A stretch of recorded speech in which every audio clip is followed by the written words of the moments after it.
అందరికీ నమస్కారం. ఇవాళ మన కథ 96 గంటలు. రచన ఎం వెంకటేశ్వరరావు గారు. ఇది సీరియల్ అండి. మొత్తం 7 భాగాలు. ఇక మొదటి భాగం. మెట్రో రైల్వే స్టేషన్ ముందు ఆగిన ఆటో దిగి వేగంగా మెట్లెక్కి ఫస్ట్ ఫ్లోర్ చేరుకొని టికెట్ కోసం క్యూలో నిలబడ్డదామె. నుదుట పేరుకున్న స్వేదంతో తలకి చుట్టుకున్న స్కార్ఫ్ తడిసిపోతోంది. తీసి తుడుచుకుందామనుకునేంతలో ఎక్స్క్యూజ్ మీ, జరగండి అని వెనుకున్న స్త్రీ గొంతు వినిపించడంతో సారీ అని ముందుకు కదిలింది. ఆ సమయంలో భర్త పక్కనుంటే ఏ పని చేసేటప్పుడు ఆ పని గురించే ఆలోచించాలి. తను ఒకచోట మనసు ఒకచోట పారేస్తే పక్క వాళ్ళకి ఇబ్బందిగా మారుతామనే కామన్ సెన్స్ ఉండాలి కదా బంగారు అనేవాడు. సున్నితంగానే సూటిగా గుచ్చుకునేలా అనేస్తాడు. భర్త గుర్తుకు రాగానే పక్కన ఉన్నాడేమో అనుకొని చుట్టూ చూసింది. మెట్రో టోకెన్ తీసుకొని ఎస్కలేటర్ ఎక్కి మెట్రో ప్లాట్ఫామ్ చేరుకుంది. ప్లాట్ఫామ్ నీట్గా ఉంది. అమీర్పేట్ వెళ్లే మెట్రో రైల్ వస్తున్న అనౌన్స్మెంట్ వినిపిస్తోంది. ఆమె కాళ్ళు వేగంగా కంపార్ట్మెంట్కి ఎక్కే మార్కింగ్ వైపు కదిలాయి. క్యూలో నిలబడమని అక్కడ రైల్వే సిబ్బంది చెబుతున్నారు. రైలు ప్లాట్ఫామ్లోకి రాగానే ముందు నిలబడ్డ వాళ్ళతో పాటు రైలెక్కేసిందామె. 2 సెకండ్లలో రైలు కదిలింది. ఏసీ చల్లదనం హాయిగా అనిపించింది. విండోల నుండి బయటికి చూస్తుంటే పెద్ద పెద్ద భవనాన్ని, కదల్లేని వృక్షాన్ని పైనుంచి చూస్తుంటే అవి వెనక్కి కదిలిపోతున్నట్టు, లేనిది ఉన్నట్లనిపించే క్షణభంగురం లాంటి భ్రమణ స్థితి కలుగుతోంది. అది భ్రమే అయినా క్షణకాలం వాస్తవం అనిపించి అవాస్తవ స్థితి. మెట్రో రైలు పక్క స్టేషన్లో ఆగింది. తన ముందున్న సీట్ ఖాళీ అవడంతో ఆమె కూర్చుంది. ఆమె పక్కన ఒక యువకుడు కూర్చున్నాడు. స్మార్ట్ ఫోన్కి తగిలించిన ఇయర్ ఫోన్స్తో పాటలు వింటూ పరిసరాలతో సంబంధం లేదన్నట్టు ఎంజాయ్ చేస్తున్నాడు. ఆమె చేతిలో ఉన్న ఫోన్ వైబ్రేట్ అయింది. అతనే అయ్యుంటాడనుకుని చూసింది. హాస్పిటల్కి వెళ్ళొచ్చావా? నేను ఆఫీస్ నుంచి ఇంకో అరగంటలో బయలుదేరుతాను. నీకోసం క్యాబ్ బుక్ చేశాను. అమీర్పేట్ నుంచి నిన్ను మైత్రివనం దగ్గర పికప్ చేసుకుంటాడు. త్వరగా వచ్చేయ్. Cab number, driver phone number message పంపుతున్నాడు. లవ్ యూ అని మెసేజ్ పంపాడు. అతను ఎప్పుడు ఫోన్ చేసినా మెసేజ్ చేసినా చివర్లో లవ్ యూ అని ఉంటుంది. ఆమె కూడా బదులుగా లవ్ యూ టూ అంటుంది. ఇప్పుడు కంగార్లో ఐఎమ్ ఆన్ ద వే అని మెసేజ్ పెట్టింది. వెంటనే where is love you two dear అని మెసేజ్ వచ్చింది. సారీ, ఫోన్లో ఛార్జింగ్ అయిపోవచ్చింది. మెట్రో దిగగానే కాల్ చేస్తాను. మళ్ళీ మెసేజ్ పంపింది. నేను పక్కన లేకపోతే ఏ పని సరిగ్గా చేసుకోలేవా? రోజూ నేనే నీ ఫోన్కి ఛార్జింగ్ పెడతాను. ఈ రోజంతా ఇంట్లోనే ఉన్నావు కదా, నువ్వు వాడే ఫోన్కి ఛార్జింగ్ పెట్టుకోలేనంత సోమర్థనమా? నువ్వు ఇలాగే మర్చిపోతావని నీ హ్యాండ్ బ్యాగ్లో పవర్ బ్యాంక్ పెట్టాను. బద్ధకాన్ని పక్కన పెట్టి దాంతో ఛార్జింగ్ పెట్టుకో. వెంటనే రిప్లై వచ్చింది. దాన్ని చూశాక ఒక్క క్షణం ఆమె మనసు చివుక్కుమంది. ప్రతి చిన్న విషయాన్ని అతనితో చెప్పించుకోకూడదని ఎప్పుడూ అనుకుంటూనే ఉంటుంది. ఆ పని గురించి ఆమె ఆలోచించే లోపలే అతను ఏదో ఒకటనేస్తాడు. ఆ మెసేజ్కి రిప్లై ఇద్దామనుకుని ఆగిపోయింది. అప్పటికే అతని ఆలోచనలతో ఆమె అరిచేతులు స్వేదంతో తడిచిపోయాయి. తుడుచుకోకుండానే హ్యాండ్ బ్యాగ్లో పవర్ బ్యాంక్ కోసం తడిమి చూసింది. అప్పుడు గుర్తొచ్చింది అది తను రోజూ ఆఫీస్కి తీసుకెళ్లేది కాదని. అంతలోనే మరో మెసేజ్. నేను బయలుదేరాను. మెట్రో దిగి మైత్రివనం దగ్గరుండు. క్యాబ్ డ్రైవర్ ఫోన్ నెంబర్ మరోసారి చెప్పి ఫోన్కి ఛార్జింగ్ పెట్టావా లేదా? ఇలా చిన్న చిన్న విషయాల్ని అశ్రద్ధ చేస్తే మనిద్దరి మధ్య కమ్యూనికేషన్ కట్ అయిపోతుంది కదా బంగారం. కాస్త తెలివివాడు డియర్. I love you. ఆమె చేతివేళ్లు బిగుసుకున్నాయి. పెళ్ళైన దగ్గర్నుంచి ఇలాంటి సున్నితపు సూదంటు మాటలు అతనితో చెప్పించుకోని రోజు లేదేమో. అతను ఆమె భర్త చక్రధర్, ఆమె అతని భార్య అన్విత. అందరి ఇళ్లల్లో లాగా వీళ్ళిద్దరి మధ్య ఇలాంటివి సహజమే. హైటెక్ సిటీ నుంచి చక్రధర్ కారులో కూకట్పల్లి వైపు బయలుదేరాడు. సాయంత్రం అవడంతో ట్రాఫిక్ ఎక్కువగా ఉంది. కారు ఇంచ్ బై ఇంచ్ కదలడానికి కూడా 5 నిమిషాలు పడుతోంది. చక్రధర్కి చిరాకేస్తోంది. మల్టీనేషనల్ సాఫ్ట్వేర్ కంపెనీలో అసిస్టెంట్ మేనేజర్గా పనిచేస్తున్న చక్రధర్కి ప్రమోషన్ వచ్చి మేనేజర్ అయ్యాడు. ఆ సందర్భంగా తన టీమ్మేట్స్కి, ఫ్రెండ్స్కి కూకట్పల్లి రెస్టారెంట్లో గెట్ టుగెదర్ పార్టీ ఇస్తున్నాడు ఈరోజు. చక్రధర్ భార్య అన్విత కూడా అదే కంపెనీలో, అదే డొమైన్లో మరో టీంలో పనిచేస్తోంది. వీళ్ళిద్దరికీ పెళ్ళై 4 ఏళ్లవుతోంది. ఇంకా పిల్లలు లేరు. ట్రీట్మెంట్లో భాగంగా ఈరోజు సాయంత్రం అన్విత గైనిక్ డాక్టర్ దగ్గరికి వెళ్లాల్సి ఉంది. కానీ చక్రధర్ టీమ్మేట్స్కి ఇచ్చే పార్టీ ఉండడం వల్ల డాక్టర్ అపాయింట్మెంట్ ఉదయానికి మార్చుకుంది. చక్రధర్ కారు ఫోరం మాల్ దగ్గరికి రాగానే మళ్లీ ట్రాఫిక్ స్తంభించింది. కారులో కూర్చునే అన్వితకు మెసేజ్ పెట్టాడు. అన్వి, ఫోన్ ఛార్జింగ్ అయిందా లేదా? మెసేజ్లకైనా రిప్లై ఇచ్చేంత కనీస ఛార్జింగ్ అయ్యింటుంది. ఇలా ప్రతి విషయాన్ని నీకు గుర్తు చేయాలంటే నాకు సిగ్గుగా ఉంది. ఎనీవే, త్వరగా వచ్చేయ్. ఇప్పుడు ఎక్కడున్నావో మెసేజ్ చేయి. Love you. ఫోన్ పక్కన పెడుతుంటే ట్రాఫిక్ కదిలింది. మలేషియన్ టౌన్షిప్ దాటాక మెట్రో పనులు కారణంగా మళ్లీ ట్రాఫిక్ ఆగిపోయింది. అన్విత మెసేజ్ వచ్చిందేమోనని ఫోన్ తీసుకొని చూశాడు. లేదు. అన్విత ఇంతసేపు మెట్రో రైల్లో ఏం చేస్తుంది? అసలు ఇంటి నుంచి బయలుదేరిందా లేదా అని ఆలోచిస్తుంటే ట్రాఫిక్ కదలడంతో యూటర్న్ తీసుకొని జేఎన్టీయూ సిగ్నల్ వరకు వచ్చాడు. రెడ్ సిగ్నల్ పడడంతో కార్ ఆపాడు. చక్రధర్ ఫోన్ మోగుతుండడంతోనే అన్వితే అయ్యుంటుందని నెంబర్ చూడకుండా హలో స్వీటార్ట్, క్యాబ్ ఎక్కావా అన్నాడు. మై తుమారా స్వీటార్ట్ నై సాబ్, క్యాబ్ డ్రైవర్ అన్వర్ బాత్ కర్ రహా హూं. आपको दिया हुआ नंबर को कोई भी नहीं उठा रहे. 15 मिनट से मैं मैत्रीवనం से वेट कर रहा हूं. अब मैं क्या करना? ఒక్క క్షణం చక్రధర్కి ఏం చెప్పాలో అర్థం కాలేదు. సిగ్నల్ క్లియర్ అయి వెనుకున్న కార్ల హారన్ శబ్దం వినిపించడంతో ముందుకు కదిలాడు. క్యాబ్ డ్రైవర్ మరోసారి సాబ్ మై క్యా కర్నా అని అడిగాడు. క్యాన్సిల్ కరో అన్నాడు చిరాగ్గా. క్యాబ్ ఎక్కకుండా అన్విత ఏం చేస్తోంది? మెట్రోలో ఏదైనా ప్రాబ్లమా? నో, అలా జరిగే ఛాన్సే లేదు. అసలు ఇంటి నుంచి బయలుదేరిందో లేదో అనుకుని టైం చూశాడు. చెప్పిన షెడ్యూల్ ప్రకారం ఆమె బయలుదేరితే ఈ పాటికి రెస్టారెంట్ చేరుకొని ఉండాలి. తను పంపిన మెసేజ్ చూసుకోలేదేమో, అందుకే బుక్ చేసిన క్యాబ్లో ఎక్కలేదు. ఫోన్ చేశాడు. స్విచ్ ఆఫ్ అని వస్తోంది. చా, ఏం మనిషో, ఎక్కడుంది, ఏమైంది తెలియజేయాలన్న ఇంకితం కూడా లేదు అనుకున్నాడు. క్యాబ్లో కాకుండా ఆటోలో వస్తుందేమో. అసలే అందగత్తె. ఆటో వాళ్ళని నమ్మేట్టు లేదు. రోజూ న్యూస్లో చూస్తున్న నేరాలు ఘోరాలు గుర్తొచ్చాయి. అన్వితని ఎవరైనా కిడ్నాప్ చేశారేమో అనుకునేంతవరకు వెళ్తున్న ఆలోచనలు వెనక్కి మళ్లించి, చా, అలాంటిది జరిగే ఛాన్స్ ఇవ్వదు అన్విత. అలాంటి విషయాల్లో ముందస్తు జాగ్రత్తలెన్నో తీసుకుంటుంది.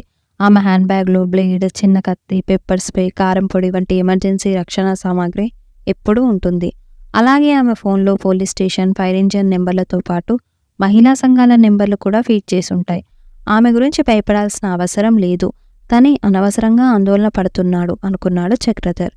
అయితే మరెక్కడికెళ్ళుంటుంది?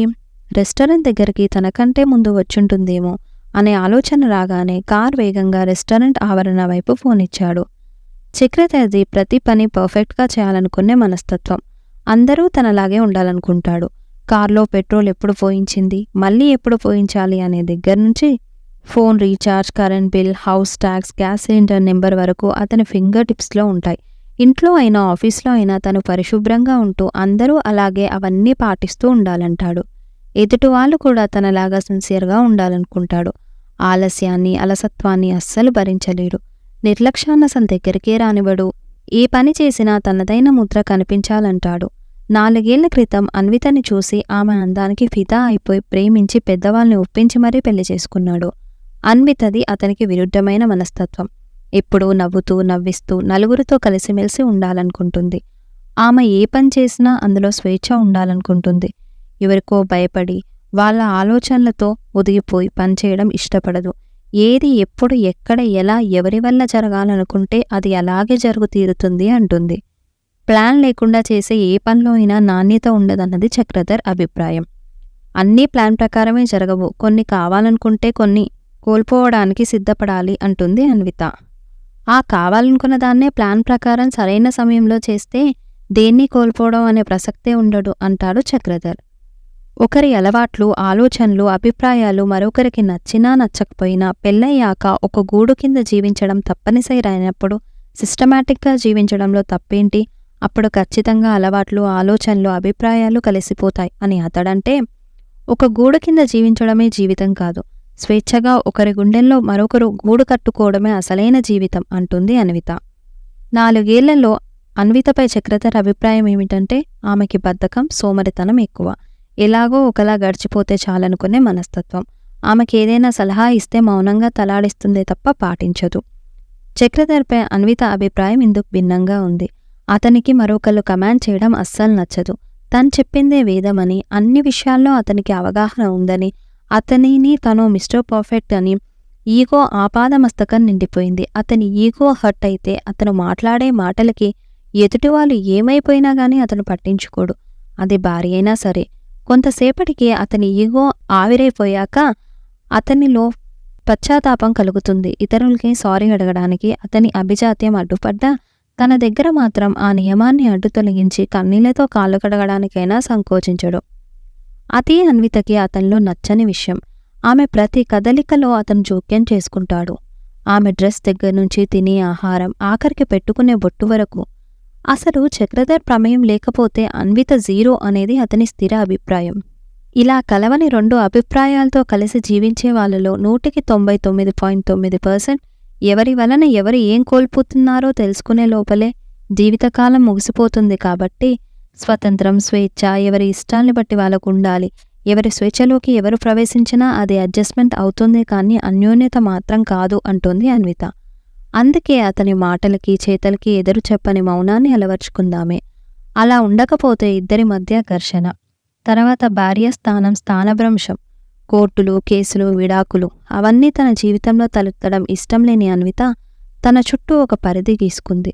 ఎందుకంటే మధ్యతరగతి నేపథ్యం నుంచి వచ్చిన విలువల మనస్తత్వం కాబట్టి.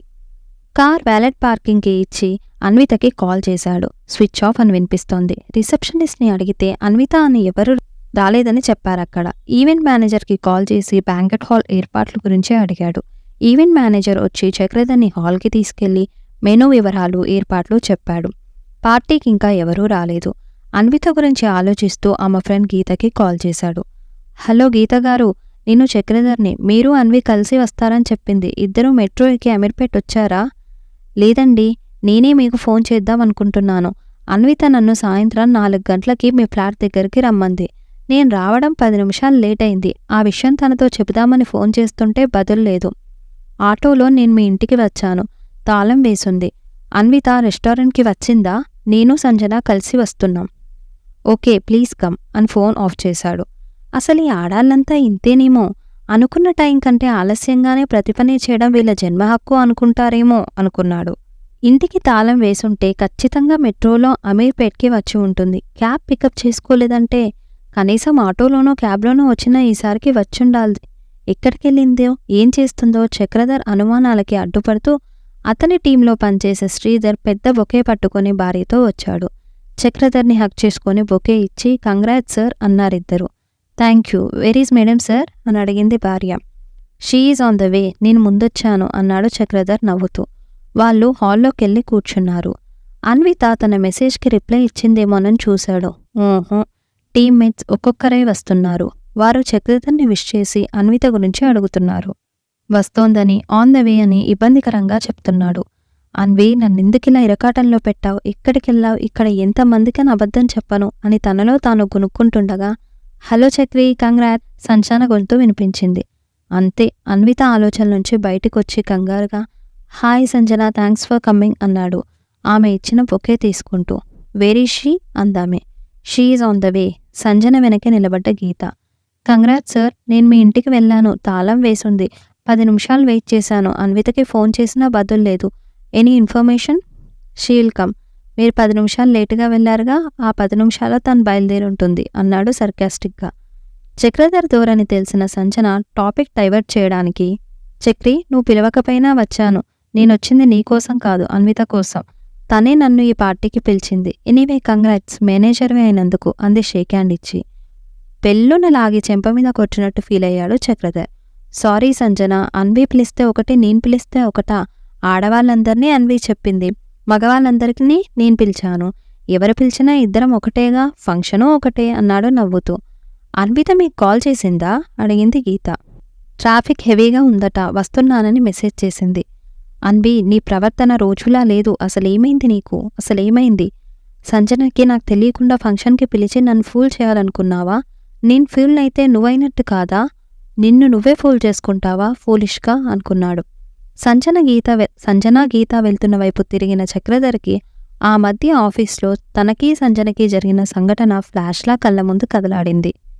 సంజన, చక్రధర్ ఒకే టీంలో పనిచేస్తున్నారు. ఇంజనీరింగ్ బ్యాక్గ్రౌండ్ ఉన్న సంజన చాలా షార్ప్గా పనిచేస్తూ టీం మెంబర్స్ని మోటివేట్ చేయడంలో ముందుండేది. కొత్త టూల్స్ క్రియేట్ చేసేది. బీ ఫ్రాంక్, డూ ఫ్రాంక్ అనేది ఆమె పాలసీ. చేసే పనిని సొంతం చేసుకొని చేయడం ఆమె అలవాటు. చక్రధర్కి ఆ విషయం అస్సలు నచ్చదు. సంజన చెప్పేది, చేసేది కరెక్టేనని అతనికి తెలిసినా దానిని అంగీకరించడానికి అతనికి ఈగో అడ్డుపడుతూ ఉంటుంది. మరొకళ్ళు అతనికి పని చెప్పడం గాని, అతనిపై వేరే వాళ్ళు కమాండ్ చేయడం గాని అతనికి నచ్చవు. కానీ కొన్నిసార్లు సంజన సలహాలు తీసుకోవాల్సి వచ్చేది. అలాంటప్పుడు ఆమెను ఎలా డామినేట్ చేయాలా అని ఆలోచించేవాడు. మేనేజర్ ప్రమోషన్ రేస్లో సంజన, చక్రధర్ ఉన్నారు. చక్రధర్ కన్నా సంజనకే మేనేజర్ అయ్యే అవకాశాలు ఎక్కువగా ఉన్నాయి. ఒకవేళ సంజన టీంకి మేనేజర్ అయితే ఆమె కింద పనిచేయడం ఇష్టం లేని చక్రధర్ అతనిని సపోర్ట్ చేసే సీనియర్ స్మోకింగ్ జోన్కి వెళ్తుంటే తనకి అలవాటు లేకపోయినా వాళ్ళతో వెళ్ళి, అమ్మాయిలకి ప్రమోషన్ ఇస్తే కంపెనీకి ఏం ఉపయోగం సార్, పెళ్లి చేసుకొని maternity leave, child care leave అని నెలల తరబడి వెళ్ళిపోతారు. అదే మనం చూడండి, సిన్సియర్గా పనిచేస్తున్నాం. ఫోరెన్సిక్ ల్యాబ్లో పనిచేసే జోసెఫ్తో సంజన పీకల్లోతూ ప్రేమలో పడ్డది. రేపో మాపో పెళ్లి చేసుకుంటారు. తర్వాత మామూలే, లీవ్ల పర్వం మొదలవుతుంది. ఆమెకు ప్రమోషన్ ఇవ్వడం వల్ల కంపెనీకి వచ్చే నష్టాలేమిటి, అదే ప్రమోషన్ తనకిస్తే వచ్చే లాభాలేమిటి అని వాళ్ళ చెవుల్లో శంఖం ఊది ఊది వాళ్ళకి స్టార్ హోటల్లో విందు మందు పార్టీ ఇచ్చాడు. అలా పరిస్థితుల్ని తనకు అనుకూలంగా మలుచుకొని ఎవరూ ఊహించని విధంగా మేనేజర్ అయ్యాడు. అమెరికన్ ఎలక్షన్స్లో ప్రపంచమంతా హిల్లరీ క్లింటన్ గెలుపుని ఆశిస్తే ట్రంప్ అనూహ్యంగా ప్రెసిడెంట్ అయినట్టు చక్రధర్ మేనేజర్ అయ్యాడని తెలిసి టీం అంతా షాక్ అయ్యారు.